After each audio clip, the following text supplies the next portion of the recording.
Alright, hello everyone and welcome back to another round of Fire Emblem Three Houses. Azure Moon 100% run in all night masterclasses, so Dark Knights, Holy Knights, Falcon Knights, Bow Knights, Great Knights, etc. We are going to continue where we left off, which was just at the beginning of chapter 12, so we are this close to the time skip. We're actually going to get to the time skip today, as well as the first chapter after that.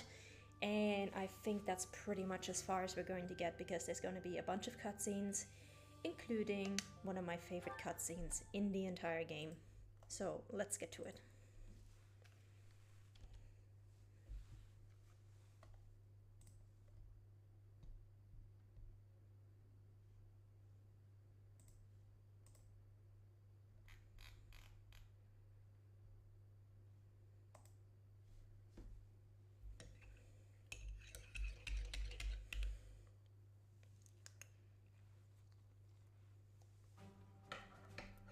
Alright, so where are we? Let's see. We have a choir festival. Well, that's very useful. We have one more birthday, which is Shamir's, and we actually have one instruction. Do I actually have anybody to instruct? Dimitri, which is good. So we're gonna have to motivate some people to get some instruction going on. Do I have anybody left? Bernadetta needs to unlock her hidden talent. I am never going to use anyone but the Blue Lions and Byleth in combat, but I'm still going to try to get everyone into a masterclass, so that's just my own little personal challenge that I set for myself in every single playthrough. Lysithia is gonna need some more flying. She needs lance, okay. Alright, so I think we're going to watch some supports, then we're going to jump into exploration, motivate some of our people, and also motivate Bernadetta and Marianne so we can instruct them. And then, as you can see, this month is super short, we'll be pretty much done with this. We'll be able to do a rare monster sighting, which is nice, we'll finally be able to get more weapons, so that's good. And yeah, then we're going to get into the final battle, where we are actually going to have to make some preparations for chapter 13, because you start out chapter 13 in a bit of a precarious spot. But for now, supports. Let's see who got supports with whom. Oh, nice. This should be wholesome. Forgive me. It's fine. Honestly, it's pretty funny when you think about it. I did not expect the horse to react so violently when I approached. No kidding. And I didn't expect the two of us to get covered in hay. Animals have never taken to me. It must be as you said. My face is the problem. I have not honed my smile well enough. I deeply regret the trouble I've caused you. Don't be ridiculous. And especially don't be sad. It's no trouble at all, I promise. Everyone makes mistakes. Isn't that what you've been trying to teach me? Yes, I suppose so. It does look like this will take a while to clean up. But if we work together, it'll be done in no time. I am truly sorry. Don't apologize. When it's your turn for stable duty, I'm happy to help. Really? Sure. And in return, you can help me out when I'm on kitchen duty. Of course. By the way, I tried out all that stuff you mentioned before, about how to not be a scatterbrain. I'm still pretty hopeless, but thanks to you, I'm making fewer mistakes. It's probably not a good idea for me to be left alone around knives and boiling water, though. That's why it'll be really nice knowing you have my back. You have changed. Huh? You no longer fear approaching me for help. You simply ask.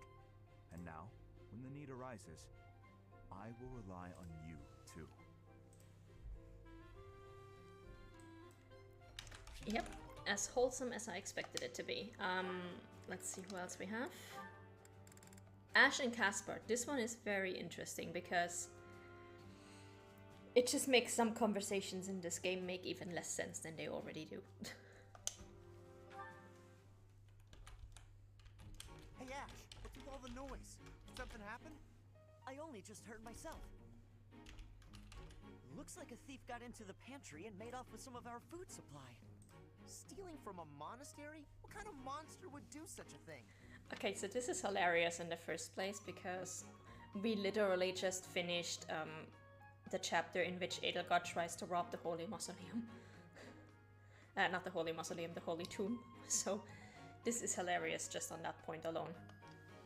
Come on, we gotta get that dirty thief. Definitely. I'm sure we can capture the culprit if we work together. Capture? What are you talking about? Why bother? This is the kind of person who would steal from a monastery. We gotta take this guy out as soon as we see him. How do you expect to get rid of the evil in this world if that's how you're gonna treat it? So here's what I find hilarious about this. Remember back in chapter 5, at the beginning of chapter 5, just after the attack on the Holy Mausoleum, where Rhea ordered the death of the people who attacked the Holy Mausoleum, because they literally tried to assassinate the Archbishop, they tried to steal from the church, they incited a rebellion, etc, etc, etc.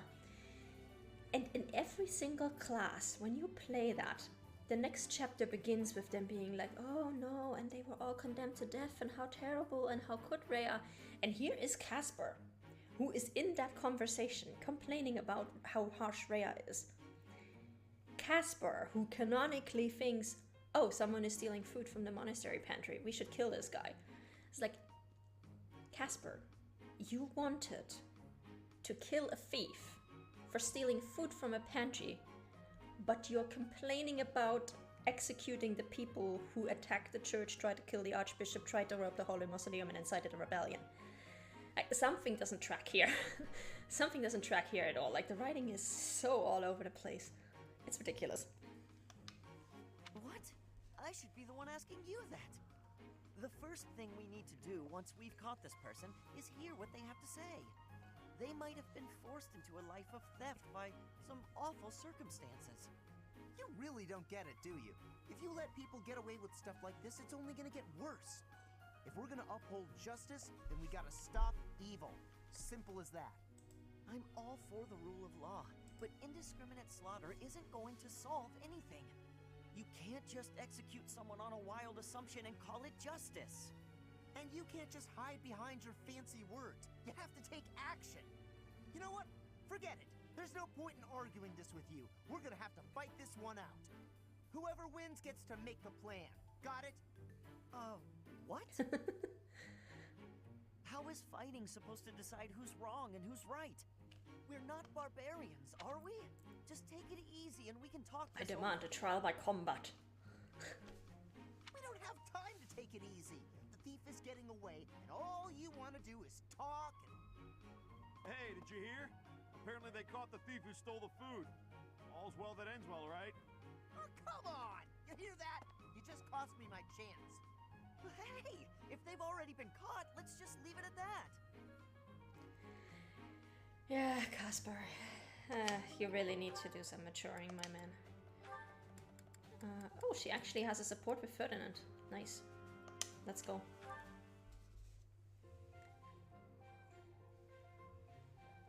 Oh, I remember the support line. This is unexpected. Hello, Ferdinand. Did you come to pray? I did. I quite like the atmosphere in the cathedral. It is holy and solemn. Perfectly suited to a noble, wouldn't you say? I guess so. You guess so? I think the matter is rather clear-cut. It is incumbent upon nobles that we pray regularly to the goddess. The piety of the nobles is a model for commoners. It teaches them the value of devotion. Absolutely. I know exactly what you mean. I couldn't agree more. These days, many nobles scarcely, if ever, pray. Look around.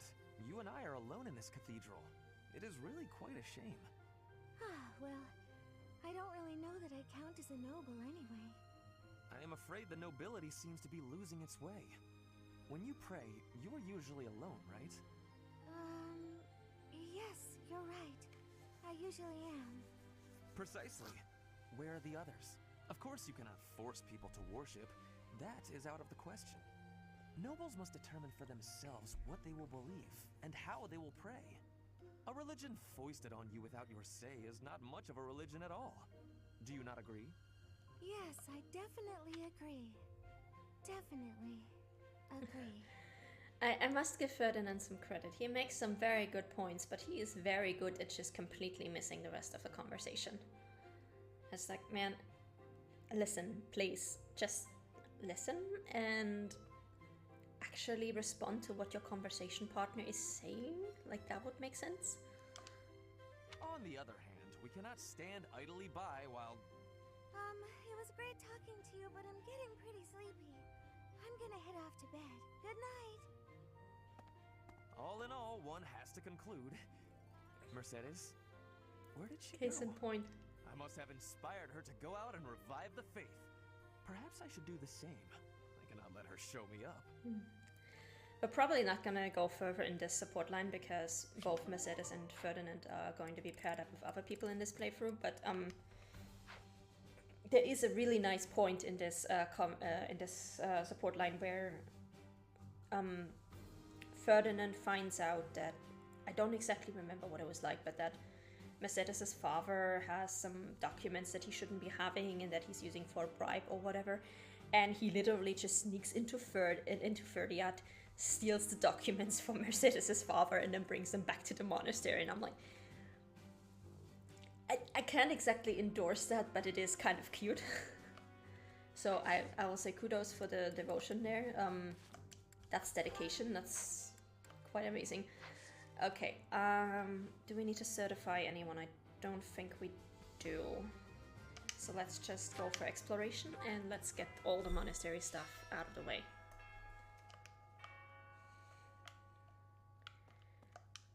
Just in case, we're gonna do one more unit appearance run. There we go. Actually, no. Let's go.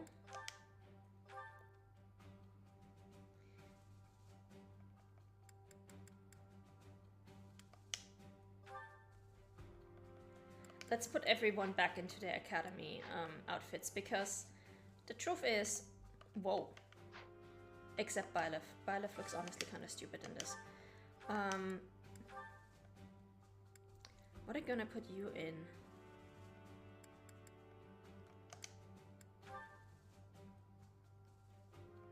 Yeah, I think this looks good.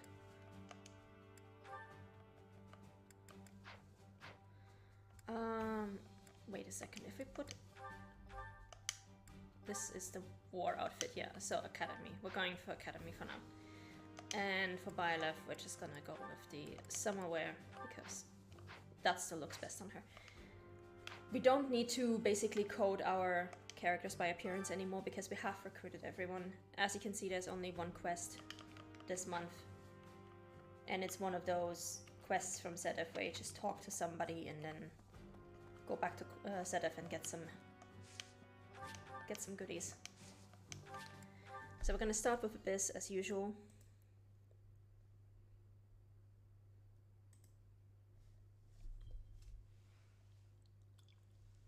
See what everyone in Abyss has to say.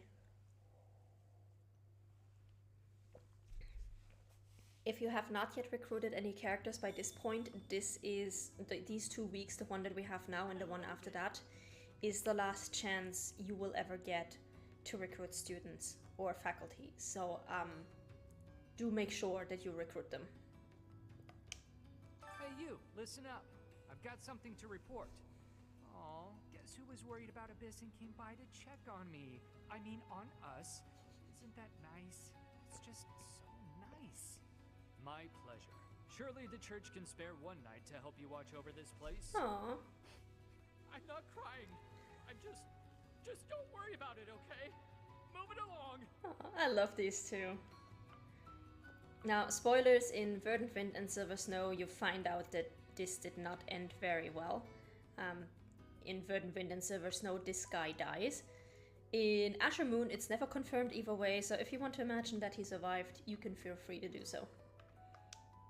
This might be our last chance to get out of here. I'm leaving, Garrigmok. You should too. Protect the students? Have you got a death wish? Alright. Take this. And try not to get killed. Oh, thank you. She didn't even try to experiment on me this time. Because this is the lady who wanted a piece of our flesh, remember? Come on. Lots of people in Abyss are already struggling to get by. War will make things even harder for us. We're sure to run out of food and other supplies. And there will probably be refugees to take care of. Not to mention what might happen if the Empire takes over and decides to redecorate. Yeah. War's actually coming, isn't it? Unbelievable. Imperial troops in Garreg Mach? It's gonna be wild. Whatever happens won't affect us down here in Abyss, though. Will it? Hi, my guardian. I'm sorry, Abyss Brawler, Grappler dude, but you are literally right underneath the monastery, so yeah, I'm pretty sure whatever's gonna happen is going to affect you.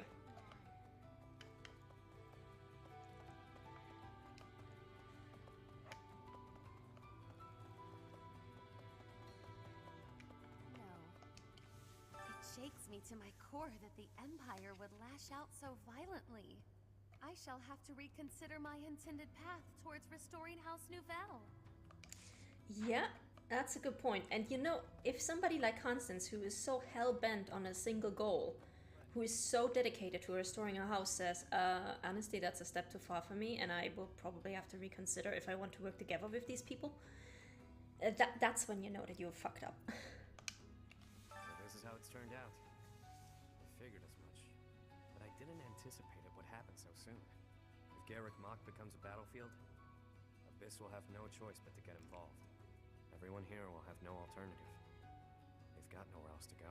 Yeah, I switched everyone back to their academy outfits, so their usual standard outfits, because I am done recruiting. I no longer need the visual shorthand, and also, if I remember correctly, if you put them in one of the special DLC outfits, once you get to the time skip, they will still appear in those DLC outfits, which is mildly inappropriate. So yeah, I'm switching back. I could smell a war brewing. And sure enough, here we are. If Fodlan falls into chaos, I wonder if my debts will fall away along with it. Just thinking aloud. That's the spirit, Balthus. The Empire wants a fight. Let's give him one to remember.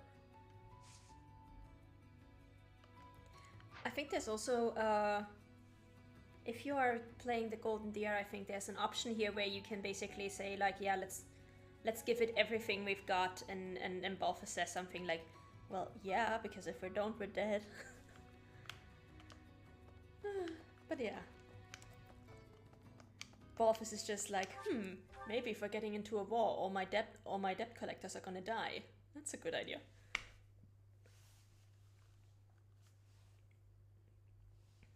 But yeah, the reason why I usually switch from the academy outfits is that, full disclosure, I have a hard time telling people apart by their academy outfits anyway, because I think they all look almost exactly the same. Like, if you asked me to, off the cuff, describe to you how Felix looks different from Sylvain in the academy outfit, I could not tell you. It just literally all blends into the same thing for me.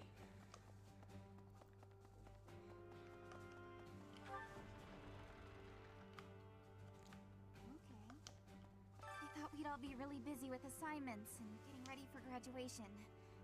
But now that things have turned out like this, I guess there's nothing to do but fight. Yeah, that sucks. If I could go back to last month and throttle my carefree self. Now it turns out Edelgard is the Flame Emperor and the new Adrestian Emperor. And she's striking out against the monastery, with the full force of the Imperial army behind her. We gotta beat her at her own game. For our sake, as well as Lady Rhea's. Yep. Lance tournament. Silver Lance, we don't need that. You saw it too, didn't you? The boar's true nature. He's hidden his desire for revenge pretty well. But now it's stirred up. Well, regardless. That girl's starting an all-out war, isn't she? But an enemy is an enemy, no matter who they are. Don't let compassion for her get in your way. Compassion for her? What do you mean? I've exchanged like all of one sentence with her every single month. Like, I don't care. I don't normally have a problem jumping into a fight, but it feels strange going up against my father. We aren't especially close, but he's not an opponent I'd want to face. I'd almost rather fight a monster. I hope he's not part of the group coming to attack Garrett. Yeah, he's not having a good time because his father is the leader of the Empire's military, so and he is in canon like pretty much undefeatable. Like him and Holst are considered some of the best fighters in all of Fodlan. The Empire's aggression cannot stand. But if we are going to attack them now, we must be honest with ourselves about our chances of success. It goes without saying that I will fight the Imperial Army with everything I have for as long as I am able. But House Gloucester's territory is adjacent to Imperial lands. Let us proceed with caution. Also a tricky spot to be in. Yes. His Highness calls for the head of Edelgard. For me, that is cause enough to fight. The hatred of His Highness is also my hatred. Any other feelings I may that have portrait. Ugh. That is like literally the worst portrait in the entire game. I'm like, why? And if Edelgard was responsible in any way for the tragedy of Duskur, that is something I cannot ignore. If that is the case, then she is my enemy. Not responsible, but she's been hiding the people who are responsible from justice. So, not sure if that counts. At times like this, I just feel so anxious, you know? But you'll watch out for me out there, right, Professor? No, I'll let you die. No, no worries. You're not even going on the battlefield, Hilda. You can cheer us on from the sidelines. That portrait that we just had, that one shot of the dew, is just one of the most hideous portraits in the entire game. I absolutely hate it. Like, it looks like... Usually the only person who has portraits this bad is Metody. And he's already dead, so... Things must be pretty crazy in Fargus about now. My father must be beside himself. I don't get it. Why did Edelgard make enemies with the nobles? Ideals she believed in so much, she was willing to start a war over them? Those must be some lofty ideals, to say the least. I hope this all gets sorted out quickly and safely. I'm worried about my father. I can go back in a minute and show you. Once the Imperial Army reaches the monastery, we'll have no choice but Also, wait, maybe we can even go back now. Yeah. Like this right here. This face. That's just like, why? That looks absolutely hideous. What's going to happen to us? Everything will be alright. I believe you. With the knights on our side, and especially with you, Professor, I know we can do this. Yeah, we'll be okay. Don't worry about it, guys. I mean, all of you are going to be okay. I'm gonna be in a cavern for the next, like, 5 years. Edelgard became emperor and raised an army, huh? Who knew the kid had it in her? I mean, yeah, of course, I knew she'd be emperor eventually, but the more I think about it, the more surprised I am. I wonder who's gonna win. Thinking about it makes me scared. We're up against the entire Imperial army. Still, I know someone as smart as you will figure something out. Sure we will. Professor, what actually happened last month? I can't keep up at all. Edelgard is the Emperor? And she's declared war against the Church? So now we're at war? What is going on? I really don't understand any of this. What should I do? I do feel sorry for all those random students who just wanted to get through the end of this year and graduate and then go back home to their families, and now it's suddenly like, oops, you're stuck in a war. Have fun. Nobody knows exactly why, so that's not helping. We must protect Garreg Mach. Defiling the Holy Tomb was a sacrilege. I will not allow such a thing to happen again. The Archbishop has already given you a new responsibility. I want you to rise to that honor. I have something to ask of you. Alright. To think Edelgard was somehow connected to the captain's murderer. Well, perhaps it's pointless to get upset about the past. My duty now is to prepare for battle. We're depending on your strength, Professor. Crush our enemies. Captain, I hope you're watching. We will protect Garreg Mach. About that.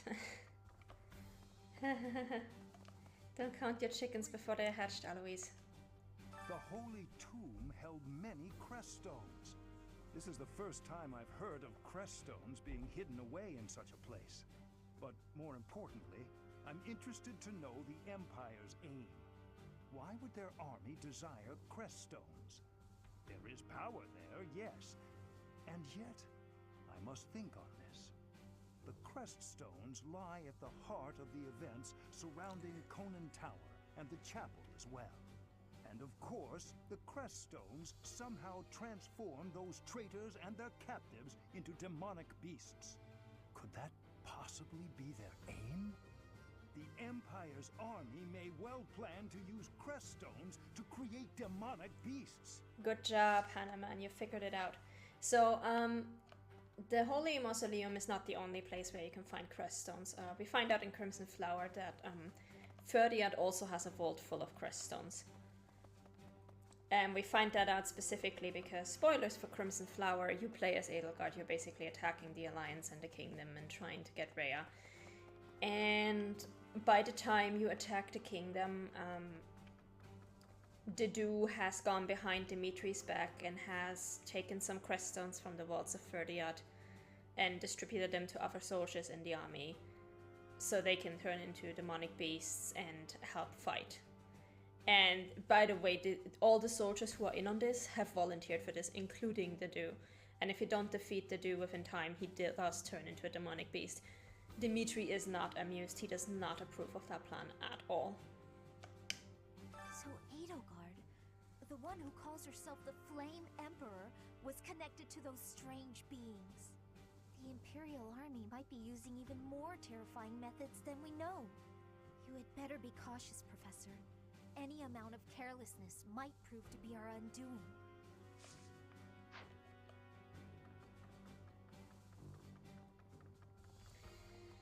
And I feel bad for Lysithea too, because she has already had to deal with the Agarthans. They are the ones who gave her her second crest and shortened her lifespan so drastically. So for her, this battle must not be fun at all. Right. The mastermind behind the attacks on the monastery was Edelgard? Wow.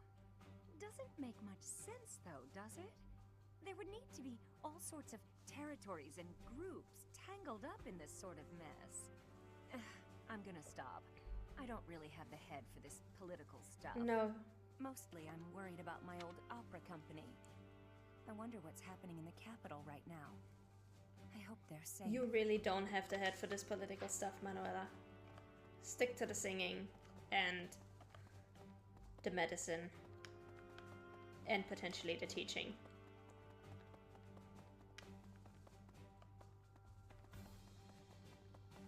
Oh, I didn't even talk to Rhea yet. Okay, let's hop over there.